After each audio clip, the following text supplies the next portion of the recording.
So today we are going to discuss another lecture in our ASP.NET Core series, and today we are going to discuss strongly typed view.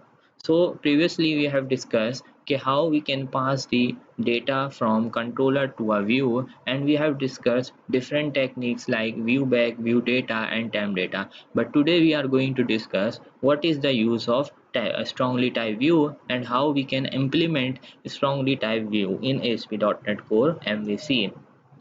So as we have discussed, we can pass the model data to a view using many different ways such as view back, view data, strongly typed model object. But when we pass the data model data to a view using view back or view data, like अगर हम model का जो data है वो view bag या view data के through pass करते हैं तो आपका जो व्यू है वो लूजली टाइप व्यू बन जाता है, ठीक है। और लूजली टाइप व्यू के अंदर हमें कोई इंटेलिजेंस या कंपाइल टाइम एरर चेकिंग नहीं मिलती, जैसा कि हमने व्यू बैग के अंदर और व्यू डेटा के अंदर ये चीज़ देखी थी कि जब हम व्यू डेटा या व्यू बैग को यूज़ करते थे तो वहाँ पर हमें कोई इंटेलिजेंस यानी इंटेलिजेंस भी नहीं मिलती थी, और दूसरा हमारे पास कंपाइल टाइम चेकिंग अवेलेबल नहीं थी। यानी अगर हमने व्यू डेटा की कोई अगर प्रॉपर्टी का नाम गलत दिया है तो वो हमारे पास, या व्यू डेटा की जो की हमने क्रिएट की है उसका नाम अगर हमने गलत दिया है, so we will not get any error on the compile time, but we will get the error at the run time, सही है। So but with a strongly typed view we will get both intelligence and support and as well as the compile time error, because we are directly mapping the model properties with the view। बीस के हमारा अब जो view है वो अपने वो हमारा जो व्यू है वो कनेक्ट हो जाएगा मॉडल के साथ, यानी मॉडल और व्यू मिलके स्ट्रांगली टाइप व्यू बनाते हैं, ठीक है। यानी मॉडल प्रॉपर्टीज और जब आप व्यू को कंबाइन करते हैं तो exactly you get a strongly type view. So how we can implement the strongly typed view in the ASP.NET Core MVC?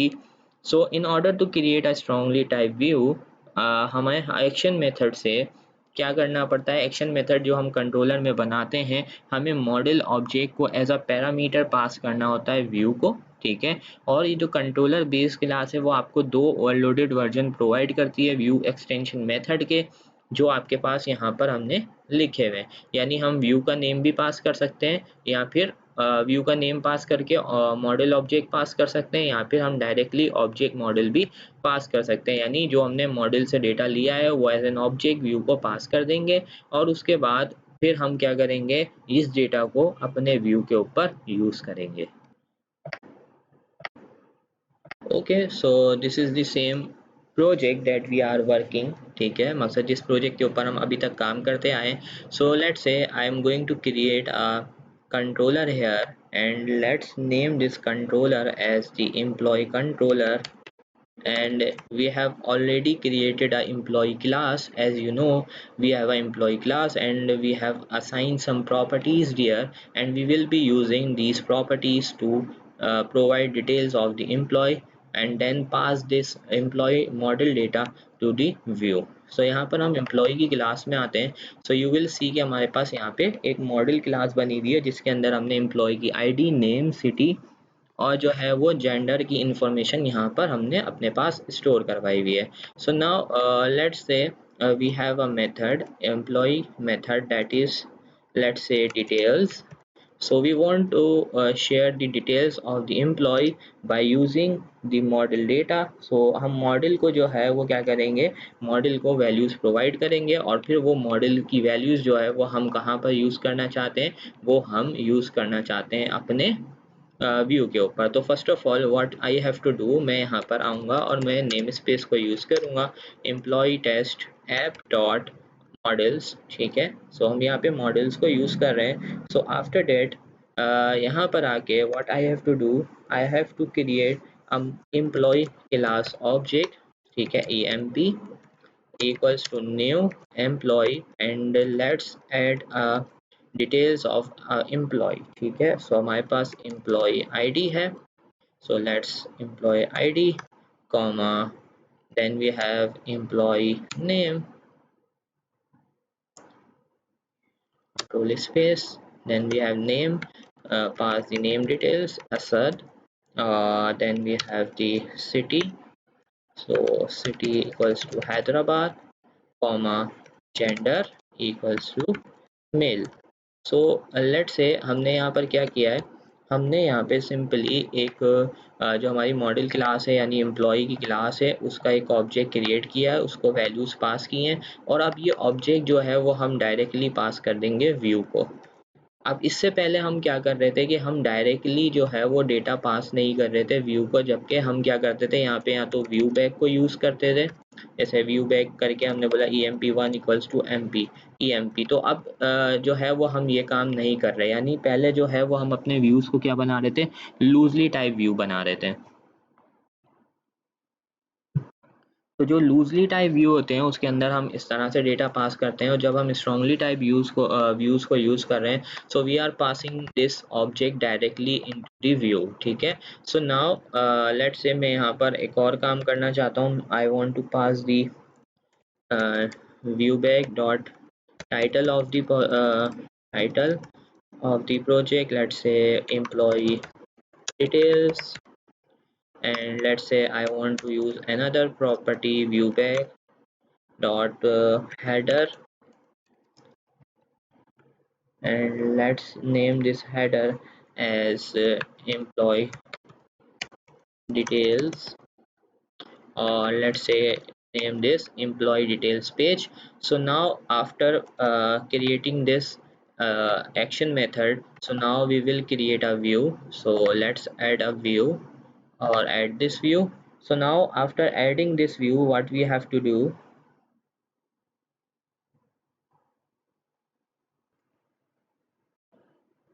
so now after adding the employee object in the action method, so now we have to change some values in our view. So first of all, because we have made this view as a strongly type view, so first of all we have to add a model directive, because as a student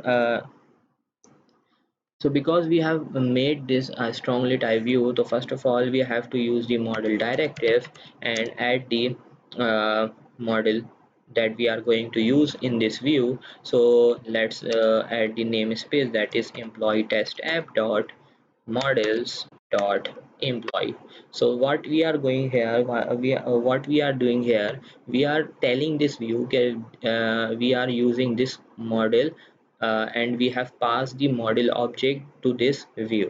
ठीक है, so after that what we have to do here, so let's say हमने यहाँ पर जो है वो details लिखा हुआ रहा है टाइटल में, लेकिन जो हमारे पास टाइटल है वो हमने कहाँ से पास किया है, व्यू बैक से पास किया है, तो हम यहाँ पर लिख देंगे view back dot title.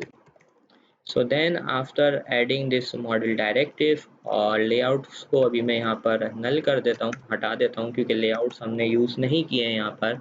So after that अब मुझे वो डेटा जो है वो यहाँ पर यूज़ करना है। ठीक है, अब यहाँ पर आकर अच्छा एक और चीज़ आपको याद रखनी है कि यहाँ पर जो हमने डायरेक्टिव यूज़ किया है डेट इज़ मॉडल, और उसका एम जो है वो लोअर केस में है। ठीक है, तो इसका मतलब क्या है कि हम यहाँ पर ये बता रहे हैं कि भाई ये मतलब आप जब जो है वो बताते हैं कि भाई मॉडल कौन सा हमें यूज़ करना है, तो आप स्मॉलर केस में जो है वो ये वाला मॉडल डायरेक्टिव यूज़ करते हैं, और जब आप उसकी वैल्यूज़ को एक्सेस करना चाहते हैं तो you will use another model, but in that case when you are dealing with the properties of the model, then you will use the model at the upper case। ठीक है, upper case वाला जो model directive है वो आप use करेंगे। How, so let's से हमने यहाँ पर आते हैं बॉडी के अंदर, और बॉडी के अंदर first of all what I am going to do here, I will create a heading, or let's say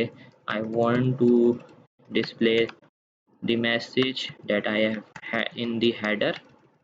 सो ये हेडर में जो मैंने मैसेज सेट किया था वो यहाँ पे पास किया, उसके बाद मैंने HR यहाँ पे हॉरिजॉन्टल रो क्रिएट करी, उसके बाद अब मैं वहाँ यहाँ पर जो है वो प्रॉपर्टीज शो करना चाहता हूँ। तो वो प्रॉपर्टीज शो करने के लिए simply what I am going to do here, मैं यहाँ पर एक p टैग यूज़ कर रहा हूँ, और let's say I am going to display the employee ID at first.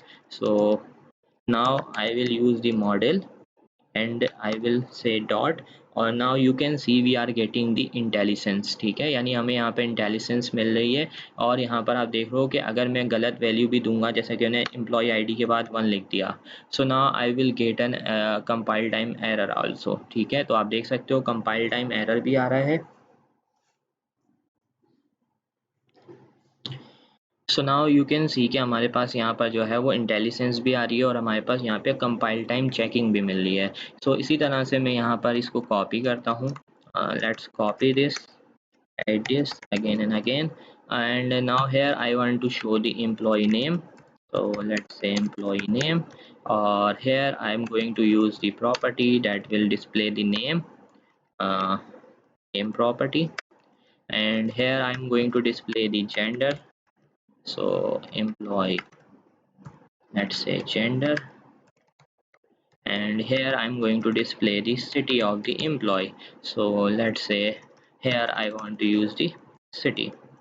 So you can सी कि मैंने यहाँ पर क्या किया है, मैंने सिंपली यहाँ पर एक प्रॉपर्टी क्रिएट की है, यहाँ पर व्यू बैक डॉट टाइटल, ठीक है, स्पेलिंग्स ठीक करते हैं, और यहाँ पे एक हेडर क्रिएट किया है, और यहाँ पर एक एम्प्लॉई का ऑब्जेक्ट बनाया है, एम्प्लॉई क्लास का, एम्प्लॉई मॉडल क्लास का, ठीक है, और उसको वैल्यू पास किए, और वो मॉडल ऑब्जेक्ट जो है वो हमने व्यू को पास कर दिया। After passing this model object, हमने यहाँ पर सबसे पहले आके मॉडल डायरेक्टिव को यूज़ करते हुए हमने बताया कि हम यहाँ पर एम्प्लॉई का मॉडल यूज़ करने वाले हैं, और यहाँ पर फिर हमने @मॉडल डायरेक्टिव को यूज़ करते हुए यहाँ पर मॉडल्स की प्रॉपर्टी को जो है वो एक्सेस किया है। सो अब यहाँ पर आते हैं और हम इस प्रोजेक्ट को रन करते हैं और देखते हैं कि हमारे पास क्या रिजल्ट प्रोड्यूस होता है।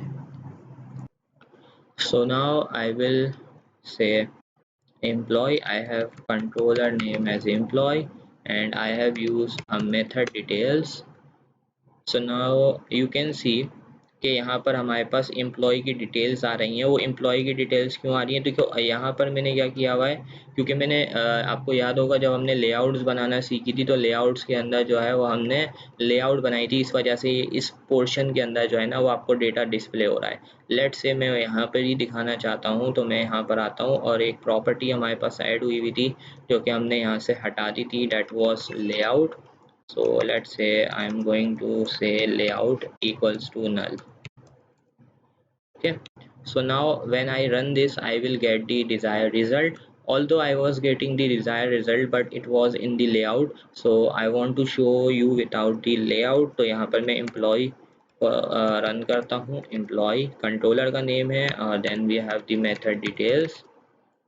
सो यहाँ पर आप देख सकते हो ये हमारे पास एम्प्लॉय की डिटेल्स आ रही हैं। अब ये जो एम्प्लॉय की डिटेल्स हैं वो हमने कहाँ से पास की हैं, कंट्रोलर के एक्शन मेथड से पास की है, और एज अ स्ट्रॉन्गली टाइप जो है वो मॉडल ऑब्जेक्ट पास किया है हमने, ठीक है, और फिर हमने यहाँ पर स्ट्रॉन्गली टाइप व्यू बनाया और उसके थ्रू इन वैल्यूज़ को एक्सेस किया है।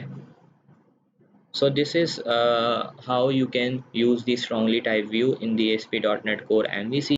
So now discuss the advantages of using strongly type view।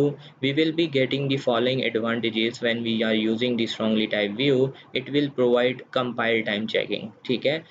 तो first of all the major advantage is the compile time checking, ठीक है, यानी हमने अभी देखा कि ये हमें जो है वो compile time error checking provide करता है और साथ के साथ आपको इंटेलिजेंस की सपोर्ट भी प्रोवाइड करता है। With intelligence support the chances of miss spelling the properties and making typographical errors are almost zero because of the intelligent support। the miss मतलब आपके पास जब आपको इंटेलिजेंस की सपोर्ट मिलती है तो उसका सबसे बड़ा फ़ायदा क्या होता है, उसका सबसे बड़ा फ़ायदा ये होता है कि जो मिस स्पेलिंग्स होती हैं या आपको टाइप करते हुए कुछ गलतियाँ हो जाती हैं, वो उसके जो चांसेस हैं वो ऑलमोस्ट ज़ीरो हो जाते हैं। और अगर हमने किसी प्रॉपर्टी को मिस स्पेल कर दिया तो हमें पता है कि क्योंकि हमने स्ट्रॉन्गली टाइप व्यू को यूज़ किया है तो हमारे पास कंपाइल टाइम जो है वो एरर जनरेट हो जाएगी rather than the run time, because when we are using the loosely type view we were getting only the runtime error। The best and preferred approach in ASP.NET Core MVC to pass data from a controller action method to a view is by using a strongly typed model object। So basically when we have to pass the model data, So preferred and best approach is to use the strongly typed model object. और अगर आपने हमारी example देखी होगी तो इस example में यानी जो अभी हमने एग्जांपल सॉल्व करी उसके अंदर हमने व्यू बैक को यूज़ किया था और उसके थ्रू हेडर और जो है वो टाइटल भी पास किया था कंट्रोलर एक्शन मेथड से व्यू को, ठीक है। लेकिन क्वेश्चन ये आता है कि how will pass the header and its title to a strongly type view. अगर हम स्ट्रांगली टाइप व्यू और हेडर को जो मतलब एक स्ट्रांगली टाइप व्यू के थ्रू जो एज अ प्रॉपर्टी जो है वो हेडर और टाइटल को पास करना चाहते हैं, यानी उसको भी यानी वो जो हेडर और हमने टाइटल बनाया है उसको भी as a strongly type model object के साथ यूज़ करना चाहते हैं, तो फिर हम क्या करेंगे। तो in such scenarios we are going to use a specific model which is called the view model, और वहाँ पर यूज़ होता है एक कॉन्सेप्ट जिसको हम कहते हैं view model. So in the coming lecture we are going to discuss the view model and view model क्या होता है, व्यू मॉडल से किस तरह से काम किया जाता है और व्यू मॉडल को यूज़ करने का क्या फ़ायदा होता है, इसको हम नेक्स्ट लेक्चर में डिस्कस करेंगे। सो आज के इस लेक्चर में इतना ही, इंशाल्लाह नेक्स्ट वीडियो में एक नया टॉपिक डिस्कस करेंगे, तो तब तक के लिए अल्लाह हाफिज़।